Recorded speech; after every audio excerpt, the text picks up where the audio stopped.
Tuhan selalu baru setiap hari, saudara ya. Kalau Anda sungguh-sungguh menantikan Tuhan dengan tulus hati dan amatin, saudara ya, setiap firman Tuhan itu. Dengarkan baik-baik, ya. Serius, saudara ya. Banyak orang menyepelekan ketika dia dengar firman Tuhan, nanti kan ada kesempatan lagi. Nanti kan bisa kesempatan. Oh enggak, saudara ya. Hati-hati, saudara ya. Kesempatan itu tidak selalu datang 2 kali, saudara ya. Hati-hati, saudara ya. Kalau Anda sudah dengar firman Tuhan, cepetan, saudara ya. Cepetan lakukan. Ya, Raja Hizkia itu ya, saudara ya, datang sama Nabi Yesaya, sampai itu, saudara ya, sampai sebentar ya, ada satu raja Israel yang datang sama Nabi, suruh mukul panahnya suruh mukul anak panah, saudara ya. Lalu dia cuma mukul 3 kali. Wah, Nabi ini ngamuk. Sampai saudara ya, ingat gak? Yang lupa tuh ya, saya tiba-tiba terlintas. Kenapa kamu gak pukul sekalian yang banyak? Sehingga kamu gak lihat orang-orang ini lagi. Dia bilang begitu, saudara ya. Aduh, kamu ini. Nah, itu saudara ya, sekali meremehkan, saudara ya. Saudara, dalam hidup saya banyak sekali mendapat kesempatan. Saya banyak mendapat kesempatan, sudah banyak sekali kesempatan, dan saya bisa ulangi, salah saya ulangi lagi, ya saudara ya, untuk memperbaikinya. Tetapi ada beberapa kesempatan yang saya hanya punya sekali, saudara. Ya setelah itu lewat ya sudah, dan saya hanya bisa menyesalinya, ya kan? Nah, untungnya setiap ada kesempatan yang cuma sekali itu, saya tidak pernah lewatkan. 1, kesempatan ketika saya lahir baru. 2, kesempatan ketika saya tobat. Ya, itu kan kesempatan kedua buat saya. Tapi sekali seumur hidup, sekali lagi nggak akan ada, saudara. Saya ya, makanya itu para mualaf banyak yang mati ya. Banyak para mualaf yang kembali kepada Yesus itu banyak yang mati, saudara ya. Saudara ngamatin nggak? Saya ngamatin ya, karena ada banyak orang tidak bisa mendapat kesempatan kedua untuk hidup di dalamnya. Saya termasuk yang mendapat kesempatan kedua untuk mendapatnya, dan saya jalani dengan tanggung jawab. Ada kesempatan memelihara orang tua. Ya, saya puas, saudara ya. Kami puas memelihara orang tua. Itu nggak akan datang kedua kali lagi. Kalau sudah meninggal, kamu nggak akan dapat kesempatan lagi, saudara. Ada kesempatan untuk merawat anak. Kamu nggak bisa dapat kesempatan lagi, saudara, untuk merawat anakmu. Kalau sudah besar, kamu suruh ngulangin lagi nggak bisa. Jadi kalau anakmu dari besar tiba-tiba dia brutal, ya sudah. Itu nggak bisa diulangi lagi. Dan banyak orang berpikir, nanti ada kesempatan lagi, masih panjang, masih jauh. Hari ini, saudara, selalu. Ya, kalau saya berantem sama anak itu ya, berantemnya apa, saudara? Karena banyak orang seperti anak, contohnya seperti orang-orang lain, seperti yang lalai, nggak disiplin. Nah, kita saling mengingatkan, ayo. Itu, saudara ya. Kita mengingatkan. Nah, kita berantemnya begitu, bukan berantem yang nggak produktif. Kita kalau berantem produktif, saudara ya, jangan bertengkar yang tidak produktif. Ya, bertengkar yang tidak produktif itu ya, banyak. Yang orang tangguh, saudara, gosip, ya kan? Apalagi bertengkar yang tidak produktif itu ya.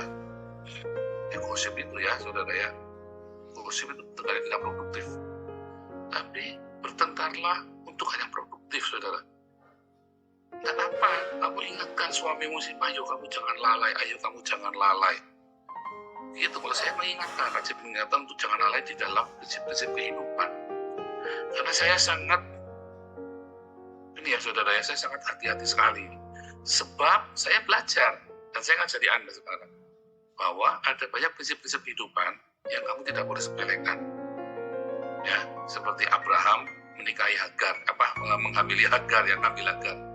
Itu kamu tidak bisa perbaiki lagi, saudara. Bahkan Hagarnya diusir pun supaya mati kan. Nyatanya nggak mati kan. Ismailnya nggak mati kan. Kemudian Esau, ya, dia pikirnya cuma sembuhkan sempera, tapi dia ngucap, ya, tukar aja, nggak apa-apa. Dia menyepelekan, dia pikir sumpahnya itu main-main, saudara. Ada banyak sekali kesempatan yang kamu sia-siakan karena kamu meremehkan setiap detil kehidupan. Artinya apa? Tidak amanah. Bukan kamu tidak jujur, bukan kamu tidak baik, bukan, saudara. Ya, bukan kamu tidak berkualitas, bukan. Tapi karena kamu meremehkan, ya, ada banyak kesempatan, ya, untuk misalnya nih, waktu Anda ngelamar kerjaan, ya, ketika ngelamar kerjaan, ya, Anda kirimlah yang banyak surat, kalau ngelamar kerjaan, jangan cuma 1-2. Saya kalau sekali ngelamar kerjaan, saya kirim 20, minimum, saudara, ya, saya pasti kirim 20. Dari 20 itu nanti yang dipanggil cuma 5, saudara. Lalu dari 5 itu, maka nanti ada 3, ya, dan 2 yang jadi pilihan biasanya, kalau saya pilih salah satu. Ya, saya begitu, ya, tapi banyak orang cuma kirim 1. Setahun, dia nunggu setahun lagi kirim. Akhirnya dari 10 tahun gak dapat kerjaan. Lewat umurnya. Makin tua, kamu makin susah cari kerjaan. Kamu nganggur makin lama, kamu makin susah cari kerjaan. Itu kesempatan, saudara, ya. Ada orang sudah dikasih pekerjaan, kayak saya kan, sudah karirnya bagus, saudara. Tapi saya punya kesombongan di situ. Apakah saya orang tidak baik? Saya baik, saudara. Ya, waktu saya bekerja itu, saya orang yang sangat hati-hati, ya, dan saya tetap diandalkan. Tetapi ada kesombongan di hati. Sehingga kesombongan itu membuat saya, saudara, mudah berpindah kerja. Nah, akhirnya ketika saya sudah naik puncak, saya kudu ngulangi lagi, saudara. Nanti naik puncak lagi, saya ngulangi lagi. Akhirnya saya banyak membuang kesempatan, tapi untung kesempatan itu selalu datang. Kenapa? Karena setiap kali saya keluar dari kerjaan, selalu saya kerjakan yang terbaik. Hari terakhir saya bekerja, saya masih ngajari pengganti saya, atau saya ngajari atasan saya, atau seseorang, nanti kalau terjadi ini, dan bahkan ketika saya rumah, bisa telepon saya kalau ada masalah, ya. Coba, saudara. Makanya saya mudah dapat kerjaan. Itu kalau orang Buddha bilang karma. Kalau saya bilang orang baik, orang yang seperti Anda akan ketemu orang yang begitu lagi. Ya, Anda kan, karena Anda memberi kemudahan bagi orang, maka Anda akan dipermudah jalan hidupmu, saudara. Seperti saya, ya. Karena saya mempermudah, saya tidak kalau ada yang bisa dipermudah, tidak akan saya persulit, saudara. Tapi ada orang yang kalau ada yang bisa dipersulit, kenapa harus dipermudah? Orang itu juga akan mendapat kesulitan dari orang lain. Ya. Suatu ketika, saudara, ya, saya mau pindah KTP, saudara, ya. Saya mau pindah KTP karena saya baru datang itu. Orang ini nggak mau ngasih KTP waktu saya untuk salah tinggal itu, nggak mau kasih KTP. Saya bilang, Pak, saya ini mahasiswa, tapi saya sudah tarik semua dari Jakarta, Pak. Lalu orang ini, Pak RT-nya nggak mau kasih pindah saya KTP, saudara, ya. Alasannya macam-macam pokoknya. Saya datang sampai hampir setahun, saudara, ya. Sampai hampir setahun, akhirnya saya pergi langsung lobby ke Pak RW-nya. Pak RW-nya bilang, aduh, kok dipersulit amat. Akhirnya Pak RW-nya kasih rekomendasi tanpa melalui RT dan langsung ke lurahnya. Lurahnya kenal semua. Nah, kebetulan saya suka, kalau saya dimintai sumbangan di situ, saya tuh gampang, saudara, ya. Saya kan orangnya tidak suka mempersulit. Jadi kalau dimintai sumbangan, saya selalu gampang kasih aja. Sehingga Pak RW-nya itu sama saya baik. Setiap kali pertemuan saya pasti datang. Tapi RT-nya ini kayak benci banget sama saya, saudara, ya. Benci banget sama saya. Mungkin sinis banget, ya. Padahal saya tunjuk, Pak, saya kuliah di sini, Pak. Ini kartu mahasiswa saya. Ya, dan saya punya anak. Dan saya juga full time di gereja. Saya bilang begitu, kan. Malah dia menghina-hina balai sidang saya, ya. Saya sampai gedek-gedek, ya, ini orang. Ya udah, saya diam. Saya bisa naik. Nah, ketika berapa tahun kemudian saya pindah, saudara, saya harus pindah. Jadi saya bilang, saya minta surat pindah. Dia nggak mau kasih, saudara.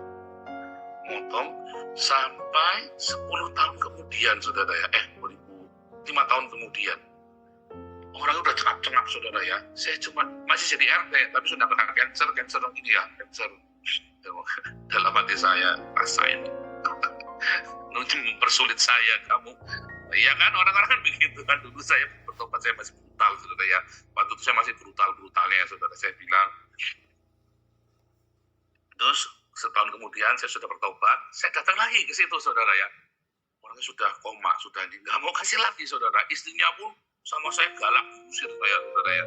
Saya bilang, Bu, itu haknya saya sebagai warga negara. Ya tetap saya ngomongnya baik saudara ya. Lalu saya pergi ke lurah pun nggak bisa, aturannya sudah berubah, udah nggak bisa lagi saudara ya. Karena sudah elektronik semua kan. Saudara, waktu itu saya sudah di dalam Tuhan ya saudara ya. Orang ini berusaha mempersulit saya, berusaha repotin saya, keluarganya dia satu keluarga saudara, si RT ini. Ya akhirnya apa saudara? Ya TV One datangnya ke situ saudara. Tuhan baik ya saudara ya. Tengah kesialan saya lagi jengkel ngurus KTP.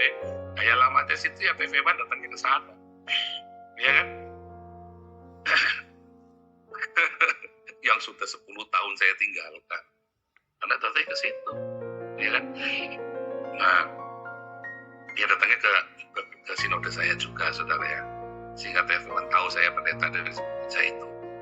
Nah juga si katanya ini wah ya ribut kira-kira di itu ya, Anda lihat waktu di TV itu ya sampai berantem tuh TV One ya sama penduduk itu ya, usir-usir sampai Tuhan baik ya saudara ya, Tuhan baik lah.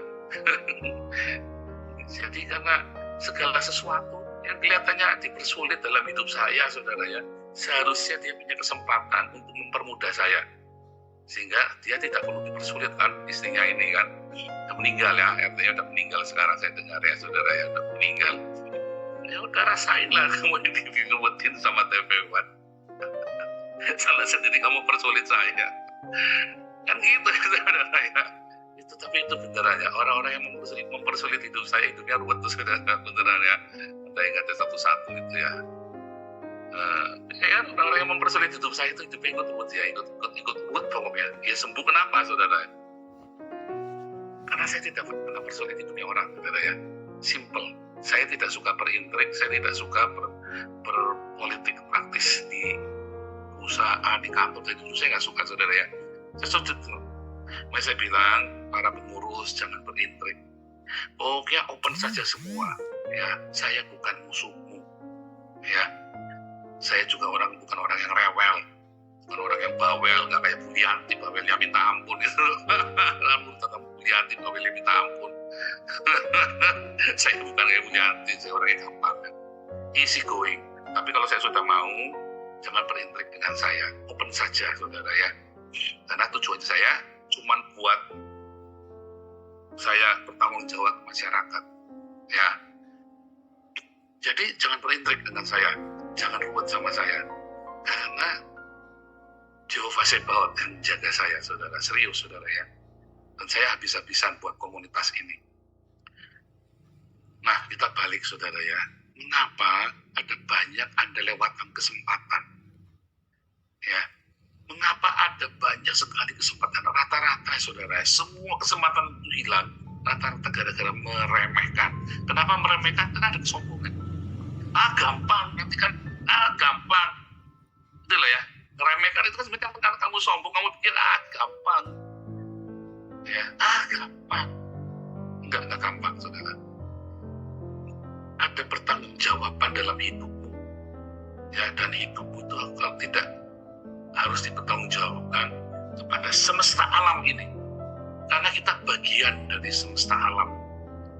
Makanya orang-orang yang suka meremehkan, ya, maka dia banyak ketinggalan, saudara. Orang Indonesia itu, ya rata-rata ya orang Asia, ya saya cerita orang Asia, ya orang Cina enggak. Saya kalau orang sama orang Cina, saya suka musik kontal-kontal ya.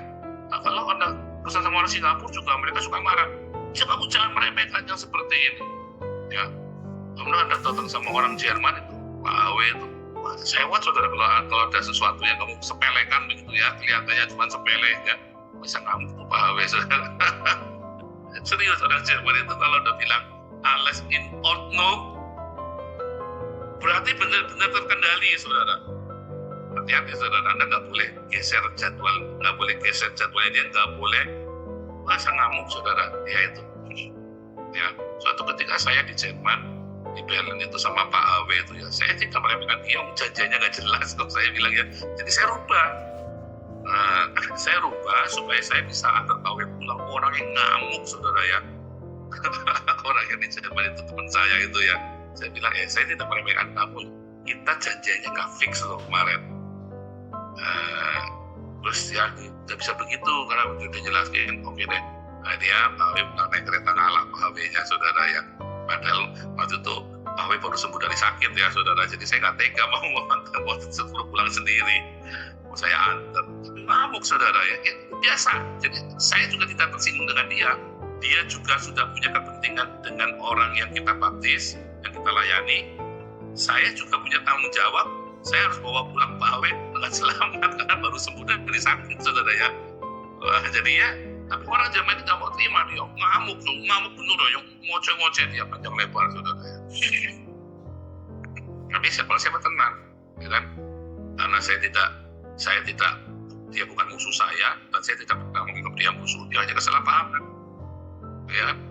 Nggak perlu dimasukkan hati. Udah selesai, ya udah baik lagi. Lah pasti tadi kamu ini, ya karena kita nggak jelas. Saya punya tanggung jawab. Sekarang ya udah kita cari solusinya tadi. Kamu kalau begitu, kamu tenang. Saya pasti cari solusi. Saya bukan orang yang masa bodoh. Ada orang yang masa bodoh, bukan urusan gua. Saya bukan orang yang masa bodoh, bukan urusan saya. Nggak pernah saya. Seumur hidup saya tidak pernah, masa bodoh bukan urusan saya. Bahkan musuh saya pun saya perhatikan, saudara ya. Sudah saya buktikan kepada Anda. Meremehkan. Kamu akan banyak sekali kesempatan yang hilang dalam hidupmu. Kalau kamu meremehkan. Ya, meremehkan bangun pagi, meremehkan olahraga, meremehkan makan sehat, meremehkan persahabatan, meremehkan duduk nonton sama anakmu, saudara. Aduh. Ya kan? Kita orang tua kan paling males nonton film kartun kan, animasi sama anak-anak kan. Kalau Pak Abraham Prasetyo hobi anime ya, saya kasih dulu nongkrongin. Saya nggak suka animasi dari dulu, saudara ya. Dari dulu saya nggak suka film animasi memang ya. Saya lihat teman-teman saya juga banyak yang nggak mau nonton, teman aku juga mau nonton. Saya tak tongkrong ya, anak saya suka film apa, walaupun saya nggak suka tak tongkrongin, saudara. Saya ikut nonton bioskop. Saya nonton film kartun di bioskop itu paling sebel, saudara. Saya bilang, sekarang anaknya sudah besar ya. Saya bilang, nonton film kartun kok di bioskop. Nonton bioskop itu nonton film kartun yang jepang gitu loh, baru keren. Atau film 3 dimensi. Nonton film kartun di rumah saja, TV kita besar, saya bilang. Karena udah besar, tapi waktu kecilnya kita turutin. Dia suka nonton film kartun, kita temenin, saudara, ya nggak apa-apa. Kesempatan, kamu suka yang dia suka, kamu nggak boleh remehkan. Meremehkan, kamu berdoa untuk jodoh. Jangan remehkan. Ada banyak sekali yang jangan kamu remehkan. Easy going, tapi bukan meremehkan. Artinya kamu ingat, kamu catat. Bagaimana Pak supaya jangan meremehkan? Hatimu jangan sombong. Karena hatimu sombong, ya, nanti kan saya bisa begini, nanti kan saya sanggup. Kamu tidak sanggup, saudara. Kamu tidak sanggup mengulang. Jadi sebaiknya hidupmu rendah hati. Dari kerendahan hati itu, maka tidak akan ada niatan untuk meremehkan. Sifat meremehkan itu selalu datang dari hati yang sombong, saudara. Percaya saya. Ya, karena kamu terbiasa gampang nanti kan gini, dan kamu pikir ya orang udah ngerteni saya. Nggak bisa, saudara. Ya, siapkan, saudara. Tidak, belum tentu ada kesempatan kedua buat kamu, saudara. Ya, Tuhan Yesus berkata.